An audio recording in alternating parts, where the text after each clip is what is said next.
subscribe to James the Sheriff Dixon, you motherfuckers. All right, this is Fun Times with the Sheriff, Season 2, Episode 5, and I have my guest, Jay Reed, here. You want to say hi? Hello, Sheriff, and hello, everyone out there. Good to be back in the Sheriff stable, or jail, or Zoom space, or Messenger. You know, it's good to be back in the mix. All right, so tonight we're talking about uh, Leonardo DiCaprio movies. So, did you want to kick it off, or want me to start off, or? Sure. I mean, he's been acting. He's been a child actor. He was in a couple of commercials, or in a commercial back in the, I believe, late '80s to early '90s. And around that same time, from there, he was a teenager on a show by the name of Growing Pains, which starred Alan Thicke, who was the dad, most notoriety, and Kirk Cameron was one of the children, and I think his character was like one of the cousins that came to live with him or something. So, but you know, he's always been in the mix in regards to just working and just honing his craft. Yeah, doing film. Yeah, and when you said commercials, I remember seeing some of them in the early 2000s because I know they like to re-air them a lot. Yes, indeed. So his legacy started off early in regards to just acting and stuff, and he's been riding that wave ever since. Mm-hmm. And I know we've talked about, like I said, we were just talking about this. We just did you were the guest on this the episode where we talked about Quentin Tarantino movies.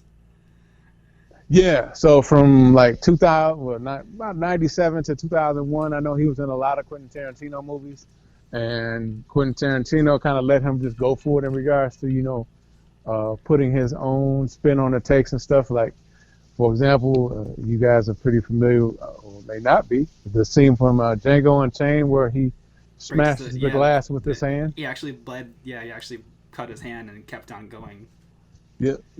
But it's kind of funny because Jamie Foxx and Sam Jackson were like, hey, in order for you to be a person that you are not, a vile villain racist, you really kind of have to go all out with the name calling, your attitudes and behavior. So it was almost like they kind of said, hey, you know, trust your instincts in regards to doing that. And he admitted it was a little hard, but, you know, to have the sort of green light from Jamie Foxx and Samuel Jackson to say, hey, go ahead and do your thing. Despite the content, he felt a little bit more at ease with delivering his lines. Mm-hmm. Yep, and with that in mind, I'm going to talk about The Revenant now.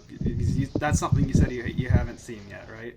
No, sir. But like I was talking about earlier, before we recorded, that's the only Oscar he ever got was because of The Revenant, and that's like you were talking about for the Quentin Tarantino thing. Like he pretty much did as best as he could in that movie, like to get to where his best acting, I want to say, is in one of that movie. Yeah. I mean, he's another one, and I kind of like this of him because he's an actor that doesn't necessarily take on projects to seek an Oscar or Academy Award or buzz. Yeah. He's very committed to the projects that he ties himself to, up and including kind of like he's becoming a documentarian about the environment and, you know, the melting polar caps and the melting ice caps in the North Pole and polar bears and, you know, other things like that. So I really respect an actor that really doesn't say, hey, it's about the status and glitz and glamour and photos. No, but it's about your body of work, because at the end of the day, long after he's gone, his body of work will literally live on forever. Yep. And to talk about like his earlier work again, you said one of your favorites is Eating Gilbert Grape. That's not something I haven't seen, so you want to talk a little bit about that one? Definitely. So this was around '93. He plays an intellectually disabled brother of Johnny Depp, who we all know very well. And this is one of his first roles where I believe he was one of the youngest, or if not the youngest person actor to be nominated for an Academy Award at that time. So I think his performance was pretty strong. The director, again, kind of gave him the landscape to just, you know, go free in regards to what you feel is right in terms of playing someone with emotional or developmental disabilities.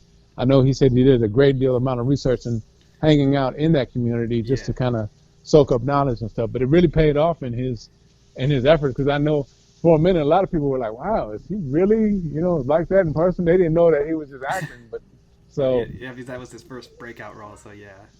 yeah. So he also got nominations for the Golden Globe, and the New York Times took hold of him as well at that time. So it kind of put him on the map bigger than the spots he had before.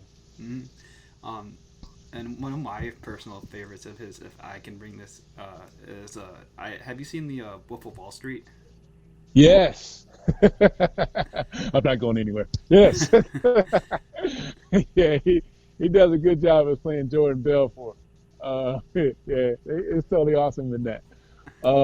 He linked up with Martin Scorsese, one of his famous collaborations. But yeah, his acting was honest in that. Jonah Yeah, Hill. That's one of Jonah Hill's first movies too. I want to say where he got big. yeah. It brought Jonah Hill into the mix, and then of course you had another actor I admire a lot, Mr. Matthew McConaughey, who was like his mentor. hmm But yeah, that movie was hilarious. But also, it was very real in regards to what Jordan Belfort experienced and stuff like that. So Yeah, the happenings of like Wall Street in that time. Yeah. yeah, exactly. And unfortunately, like the scene on the boat where his helicopter is on that boat, and there's a rescue party sent out to get him, and the rescue party dies to rescue him. And yeah, it's kind of sad, but it is an awesome movie in regards to just how And true to life it was. the Quaalude scene. Yeah. The Quaalude scene was pretty funny too. Yeah. So yeah, good movie all around. Good movie all around. Matter of fact, I think Sheriff, when you were in the workshop with another workshopper, Aaron, he recommended it, and that's when I had a chance to see it. Yep. Yeah, Yeah, yeah, I know it's one of his favorites. I'm trying to think what else we got to cover. Talk yeah. about, So, you can go on. oh no, I was just gonna say, like, another favorite of mine is, and it's also based upon a true story. Catch Me If You Can. Ooh, The that was also on Netflix for a bit, and it's on my watch list too. Yeah, check that one out. Check that one out. It's a true story about a gentleman who was a con artist, but now I think, believe it or not, he works for the FBI. So, yeah, Mr. Abigail. Tom Hanks is in that too. I want to Yep. say. Tom Hanks is the federal agent chasing after Mr. Abigail, played by DiCaprio. But yeah, it's an excellent true story.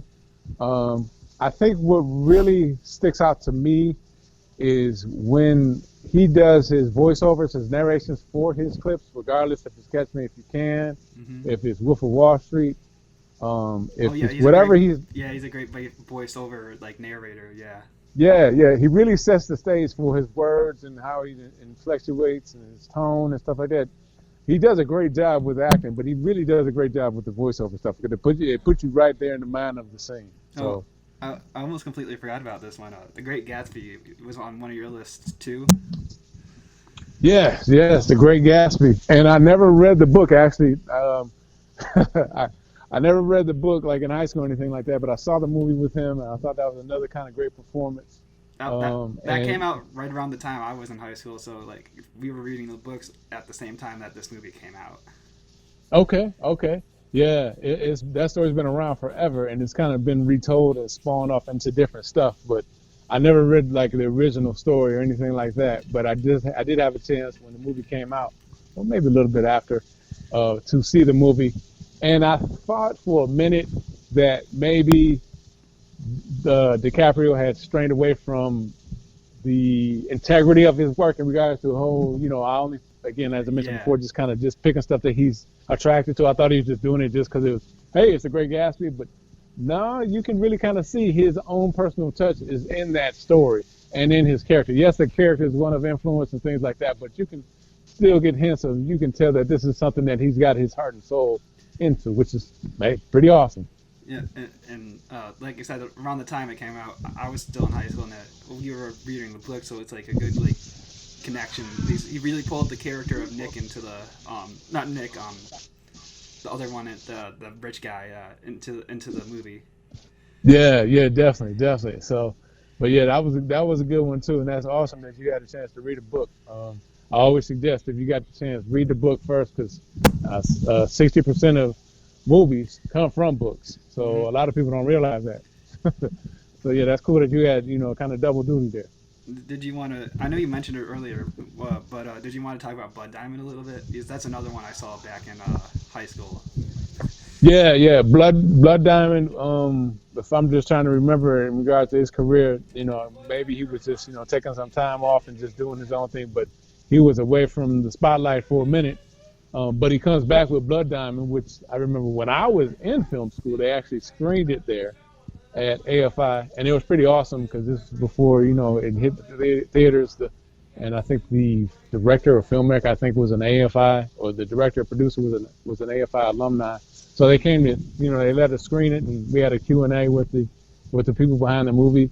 But again, strong performance, kind of a ruthless character, but he's able to pull it off.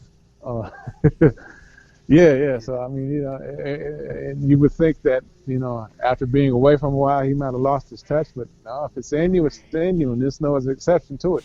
He's got what it takes. Hmm. So. And like I said, I saw that in high school back when they were allowed to I know we talked about this too, where like they showed those kind of movies in like the history classes, but now they really don't. Yeah, yeah, yeah, yeah, yeah. It's kind of, you're exposing the truth a little bit too hard, so maybe sometimes people don't want to deal with that realism. But I, for one, enjoyed it as a filmmaker. So did I. It's personally one of the reasons why I got into film too. Like the movies they showed us back in high school and whatnot, like that. Yeah, you can definitely. I mean, there are stories. There's so many stories to be told. So why shy away from the truth? Hmm. As long as it's factual and you do your research, you're okay by me. So. There's another one on this list I got here, Inception, where he went into the dreams. Yeah, yeah. Now, Inception was kind of. It took me a while to catch on to that, but Hmm. yeah, It was supposed to be confusing, yeah. it did its job. I'm gonna leave it at that because I still don't quite understand the story. I had to go back and watch it, but yeah, yeah, yeah. It was good to see. Leonardo DiCaprio is one of the type of actors. No matter what he puts out, Yeah, I'll go see it just based upon his body of work. and that was another one of his first put him in the spotlight for everyone that I pretty much know seeing that movie. Exactly, exactly. So it ramped his profile up and made it that much wider, especially with the content because it was meant to be confusing. So. So I'm gonna bring up, like I said, this is also one of my favorites. Before we start running out of time, is Titanic. Yes, indeed. Yes, indeed. So my heart will go on. Celine Dion. So, Yep. So yeah, this was it was, I guess you could say two things. I mean, it was Titanic. Well, yeah, I'm gonna say two things. It was Titanic. So whoever was gonna be in that movie as one of the main characters, they were gonna get a lot of pub simply because of the fact there was a lot of press beforehand in regards to the Titanic, and there was talk of their Titanic voyage happening in, the year 2000 Yeah. and stuff like that. Yeah. The new shit that they made. Yeah. Yeah, so it seemed like with that real life event, it could have been anyone. And thankfully, everything happens for a reason, but DiCaprio was in that role. But yeah, it really, at this stage in his career, I think, again, it just added to the DiCaprio machine or the Leo mania. Call it what you want. It was a good look for him. He had a chance to work with James Cameron, another director that I really respect. So Hmm. yeah. I mean, it was, I definitely, I actually caught the movie in pieces, but I think I one time I just sit down and watch it all from beginning to end. So. But yeah, that was that Leo mania after that, boy. It was really on and cracking there. Uh, all right, well, do you have any more or less, one more movie you want to talk about, or is we're coming up on time here? No, I mean, another real life one was The Aviator that, he did a pretty good job with in regards to just being an authoritative character. He did a great job of capturing that true story of the aviator, Mr. Howard Hughes. Hmm. So, yeah, definitely. All right. Is there anything you want to say, promote or anything before we end it? No, I'm just happy to be back in town with the sheriff. It's always a pleasure. No, I just look forward. I'm glad I get the call to be interviewed. It's great to be seen and heard, I guess. Yeah. Thank Well, you so much, James. well, Sheriff. this has been season 2, episode 5. Thanks again for being on here, Jay. No problem, James. Thank you. All right. Right. I just want to shout out an amazing channel, James the Sheriff Dixon. Oh, he's such a great guy, and he is super cool for coming to the show. I'm glad I got to meet him in person, and you should subscribe.